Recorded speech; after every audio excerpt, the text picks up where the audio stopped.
The Varexian scout ship floated in the quiet darkness between stars. Its silver hull glimmered faintly, catching the distant glow of a dying sun. Inside the control chamber, the air was tense but calm. The crew had been searching this sector for weeks, mapping ruins of forgotten wars, gathering remains of lost ships. They believed there was nothing left here except ghosts. Then their sensors picked up something unusual. A massive object drifted at the edge of their detection range. It had no active signal, no power trace, no communication beacon. The readings were flat, almost dead. But the shape, it was too perfect to be natural. "Captain Corrin," said the navigator, her voice shaking slightly, "there is something out there. Metallic, large, almost 2 kilometers long." Corrin leaned forward, his dark eyes reflecting the faint blue lights of the console. "Show me." On the screen appeared the outline of a ship, massive, cold, silent. It floated in the void like a sleeping beast. Its design did not match any known species. Not Varexian, not Rital, not any of the hundreds of civilizations recorded in the Galactic archive. It looked ancient, yet far more advanced than anything Corrin had seen in his career. "It must be a derelict," said one of the engineers. "No energy signature. No life signs. Maybe a war relic from before the collapse," Corrin nodded. "Prepare a scan. Full spectrum analysis." The crew hesitated. Even in their advanced era, deep space exploration carried risks. Scanning unknown relics sometimes triggered traps or old defense systems. But curiosity was the lifeblood of explorers, and Corrin had always trusted science over superstition. "Begin the scan," he ordered. The hum of energy filled the bridge as the sensors came alive. Beams of invisible light swept across the silent giant. Data began streaming in: composition, alloy density, radiation residue. At first, everything appeared normal. The readings showed traces of carbon steel, titanium composites, and strange crystalline materials that were not in any known database. But then something changed. The ship's computers began to flash warnings. The energy readings jumped far beyond measurable limits. "Captain, something's wrong," said the technician. "The readings are climbing, 30%, 60, 90. "Shut it down," Corrin shouted. The order came too late. The bridge lights dimmed as the entire ship trembled. Sparks flew from the consoles. The scanners began to emit a piercing tone that made every crew member cover their ears. On the main screen, the derelict ship glowed faintly with a blue aura. "It's reacting to the scan," whispered the navigator. For a few seconds, everything froze. The Varexians stared in silence at the image before them. Then every system on the scout ship began to fail. Navigation, communication, life support. It was as if something enormous and invisible had reached through space and gripped their vessel. And then, the voice came. It was not a sound through speakers, but a vibration through their bones. A deep, cold tone that echoed inside their minds. "Identify." The crew froze. None of them spoke human languages, but they understood the word perfectly. The meaning was clear, undeniable. Who said that?" One of them stammered. Corrin's hands trembled. "No one, it cannot be anyone. There is no signal source." The ship's lights flickered again, and on every screen, lines of strange code appeared, symbols none of them recognized. The computer tried to translate, but every attempt ended in error. Then suddenly the letters reformed into one simple phrase written in their own language. "Do not look into the dark." The Varexians stared in disbelief. "Is it warning us?" someone whispered. Before Corrin could answer, the derelict ship moved. Slowly, silently, its massive structure began to turn. The light from the dying star glimmered across its surface, revealing markings that no alien mind could mistake. Straight lines, sharp geometry, and a single emblem burned into the hull. It was a flag. A flag that had not been seen for thousands of years. A flag with blue and white lines and a single pattern that every historian feared to remember. The mark of humanity. Corrin's blood ran cold. He remembered the old stories told to young explorers. Of the extinct race that once ruled the stars. Of their unstoppable war machines, of their silence after the Great Fire. "Impossible," whispered the navigator. "Humans are extinct." The warship's hull began to glow brighter, energy rippling through it like veins of light. The Varexian computers struggled to keep up. The readings became impossible to interpret, power levels that broke every law of physics. And then the human ship's systems came online. Rows of orange light ignited along its sides like awakening eyes. "Captain," said the technician, pale and trembling. It's scanning us back. A beam of cold blue light washed over the Varexian vessel. Every panel, every screen, every circuit began to vibrate. The crew's suits registered a strange electromagnetic pulse that seemed to move through their bodies like an echo. "It's inside our systems," shouted the engineer. "It's reading everything, our data, our crew logs, our biology, everything." The bridge filled with the sound of alarms. Corin tried to cut power, but his commands were ignored. The ship was no longer theirs. Then the lights dimmed again and the voice returned, this time clearer. "We see you." Everyone froze. The voice was human, ancient, and filled with quiet power. "We see what the galaxy has become." And then, silence. The human warship's lights dimmed, its engines glowing softly like a dying ember. The Varexians sat in stunned horror, not daring to move. Corin whispered almost to himself, "We should not have scanned it." The silence outside was endless. The human ship drifted once more into stillness, but deep within its core something had awakened, a light pulsing like a heartbeat. Far away among the stars, other ancient signals began to flicker in response. And for the first time in thousands of years, the galaxy shivered, humanity had stirred. The Varexian scout ship drifted helplessly in the dark, its engines offline, its crew staring in stunned silence at the colossal shape that loomed before them. The human warship no longer glowed, but it did not feel lifeless. It was quiet, too quiet, like a predator holding its breath.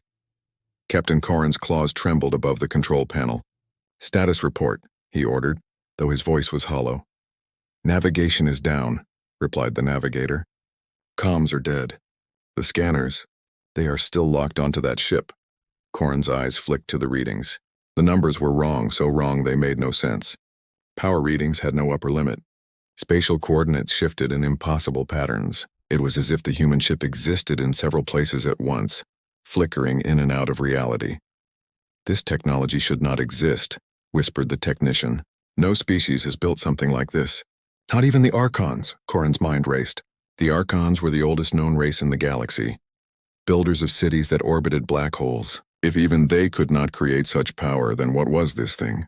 "Run the data through the archive," he commanded. The system hesitated before responding, the translation matrix struggling with the information. Finally, a result appeared on the main screen. Grainy. "Ancient, almost like a legend. Humanity. Terran descent. Classification. Extinct. Status. Eradicated after the Galactic Fire War. Year 001 of the new era."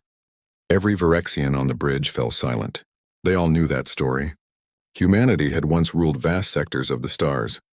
They had been builders, scientists, explorers, until they became something else. When the other races had united against them, the humans had unleashed weapons that burned entire systems. The stars themselves had gone dark, and then one day humanity was simply gone. But now, here was proof they were never truly gone. The engineer swallowed hard. "Captain, if this ship survived the fire war, what happened to the rest of them?" No one answered. The question hung in the air like the ghost of a scream. Suddenly, the ship's lights flickered again. The human vessel's surface began to shimmer. Its hull changed color, forming patterns, lines of text, symbols, shapes. It was trying to communicate. "Translate it," Corin ordered. The system struggled, then slowly began to reveal words on the screen. "You reached into the dark and woke what you buried. We are the consequence of your curiosity. You are not the first to find us." Corin's breathing grew heavy. The bridge filled with whispers, voices that were not coming from the speakers but from the air itself. Every crew member heard them, old and broken and human. "Do you hear that?" the navigator whispered. The voices grew clearer, layered like echoes from across time. They spoke in 1,000 tongues, but the meaning was the same. Sorrow, rage, memory. "We remember." A cold shiver ran through Corin's spine. He wanted to speak, to ask who they were, but his mouth refused to move. The air felt heavy, as if the warship's presence was pressing against his mind. The main display came alive with images, brief flashes of impossible clarity. Earth-like worlds burning in firestorms, fleets clashing across nebulae, the outline of human soldiers in black armor walking through ash. And then silence again. "Captain," said the technician, her voice trembling. "Our ship. Something is happening." Every screen filled with data, thousands of files transmitting at impossible speed. Their own logs, maps, history, all of it was being copied. The human ship was downloading everything. Cut the link. Corin shouted, "I can't!" "It's overriding the system." The Phyrexian ship vibrated as if alive. Then in one blinding moment, everything went dark. No light, no sound, no motion. They were weightless in an ocean of silence. Out of the void, a deep human voice spoke once more. "We have seen what the galaxy has become. You built empires on the bones of the dead. You thought time would hide your sins." The crew's hearts pounded in unison. "We are explorers," Corin shouted into the dark. "We meant no harm." For a moment, there was no response. Then a single line of text appeared on the screen, glowing white. "So were we." The lights came back on, but something had changed. The human ship was no longer stationary. It was moving, slowly rotating to face them. Its engines came alive, burning with pure blue light. "Captain," whispered the navigator, "it's charging something." On the Phyrexian sensors, energy readings climbed beyond any known weapon signature. The crew braced for death. But no blast came. Instead, the human ship released a silent wave of energy that rippled across the void like a heartbeat. When it passed through the Phyrexian vessel, every crew member saw a vision, not through their eyes, but through their thoughts. They saw a galaxy where humans once thrived, creating, exploring, protecting. They saw betrayal. They saw fire. They saw the end, and then they saw something worse: survival. Humanity had not died. They had hidden. They had waited. They had built ships not just of metal but of memory, ships that could sleep for ages and awaken when called. As the vision faded, the human ship's lights dimmed again. "Captain," whispered the technician, tears in her eyes. They were watching all along. The main console flickered one final time. Words appeared, written in clear Phyrexian text. "You have been marked." And with that, the human ship vanished, disappearing into a burst of blue light that left only echoes behind. The Phyrexian vessel floated in silence once more, surrounded by the endless dark. Corin fell into his chair, his eyes empty. "Mark my words," he whispered. "The galaxy will feel this. The humans are awake again." Far across the stars, deep in forgotten systems, thousands of dormant warships began to stir. Their ancient power hummed softly one after another, waiting for a signal only they could hear. The galaxy had just been reminded. Some ghosts do not stay buried forever. Silence stretched across the black ocean of space, thick and endless. The Phyrexian scout ship drifted, powerless, its crew trapped inside a nightmare that felt more like a warning than an encounter. The memory of that voice, deep, human, and ancient, still echoed in their skulls. Captain Corin sat frozen in his chair, staring at the place where the human warship had vanished. His claws tapped the metal armrest, his mind refusing to believe what he had just witnessed. "Run diagnostics," he said finally, his voice hollow. "Tell me something survived that pulse." The technician's fingers trembled as she scanned the systems. "Engines non-functional. Life support barely stable. Data core corrupted." She hesitated. "Captain, there's something new in our database." "What do you mean?" She turned her monitor toward him. In the middle of their system logs, where there should have been empty code, was a single glowing symbol. A circle with 7 radiating lines etched in soft white light. Corin frowned. "Translate it." "I tried," she said. "It doesn't translate, but it matches an ancient Terran symbol, the mark of the Sol Command." The name hit Corin like a physical blow. Every historian, every scholar, had whispered about that name, the last unified command of humanity before the Fire War. The myth said their fleet had disappeared into the void after swearing vengeance against the galaxy. None had believed it was real, until now. The ship's lights flickered again. For a heartbeat, every display showed that same symbol glowing brighter. Then a low hum filled the air, deep and rhythmic like the beating of a massive heart. "What is that?" the navigator whispered. "It's not coming from us," Corin said quietly. "It's coming from everywhere." The hum grew louder. The crew stared out into the darkness, and then, on the far edge of the void, another light appeared, and another, and another. Dozens. Hundreds. Blue and white flares igniting in the emptiness like distant suns being born.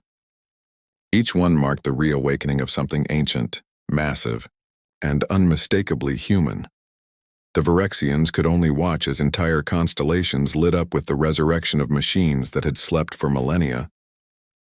The communications officer screamed suddenly. "Captain, we're receiving a signal." "From where?" "Everywhere." Corin's throat tightened. "Put it through." The voice that filled the bridge was calm, measured, and human. "This is Sol Command, awakening sequence initiated. Humanity endures. Stand by for return." The crew stared at each other in disbelief. None of them dared to breathe. The voice continued, almost gentle. "We remember the silence. We remember the betrayal. We remember the fire." Corin's mind raced. "Are they talking to us?" he muttered. Before anyone could answer, their ship jolted violently. The surrounding space began to distort, light bending like liquid. A massive shadow passed beneath them, another human ship far larger than the one they had scanned. Its hull was engraved with the same 7-rayed symbol. The Virexian vessel was dwarfed by it like a grain of dust beside a mountain. A blinding white beam locked onto them. The crew shielded their eyes. But instead of destruction, a wave of calm filled the ship. The energy washed over them like warmth, restoring power, reviving systems that had been dead minutes ago. "Captain," said the technician softly, staring at her console.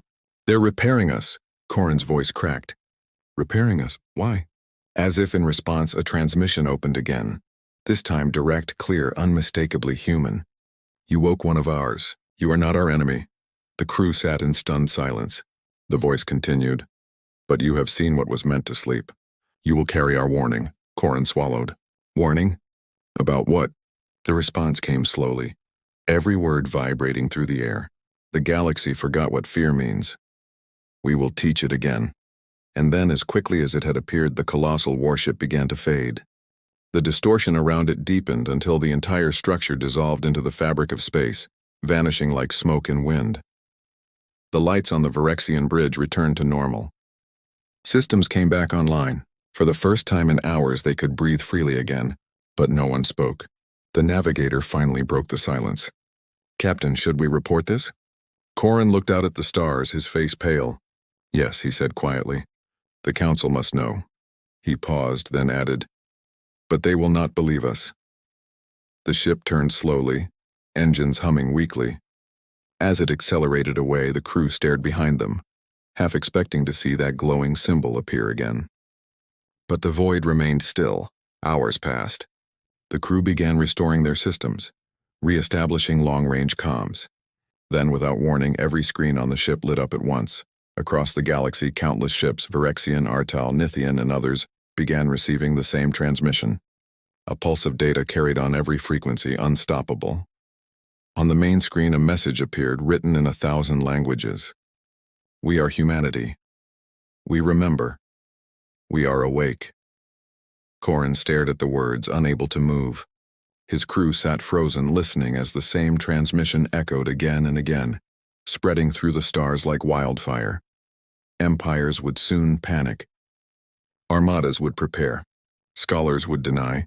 But deep in every mind, one thought would grow like a shadow.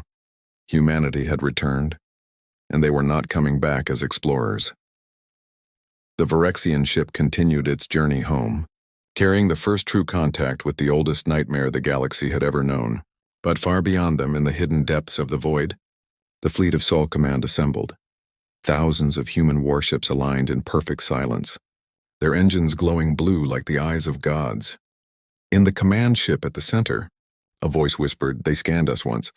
Let them remember what they found." The lights brightened, and one by one the ships vanished into hyperspace. The awakening had begun.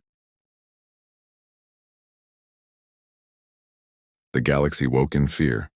Within hours of the Virexian scouts' return, the strange transmission had reached every corner of known space. It echoed through military channels, civilian networks, even ancient satellites that had been silent for centuries. No one could stop it. No firewall could block it. The message was everywhere, burned into data streams, etched into airwaves, whispered through subspace like a pulse. "We are humanity. We remember. We are awake." At first, many thought it was a hoax. The Council of Worlds dismissed it as a trick. Maybe pirates, maybe rebels trying to sow panic. But then the sightings began. Merchant fleets reported seeing enormous shadows moving between stars. Whole colonies lost power as invisible waves swept across their systems. And then came the undeniable proof: videos, images, and sensor logs from hundreds of ships. Massive war machines, each bearing the same mark, a circle with 7 radiating lines. Sole Command. The name spread like wildfire, carried on trembling lips and frightened broadcasts.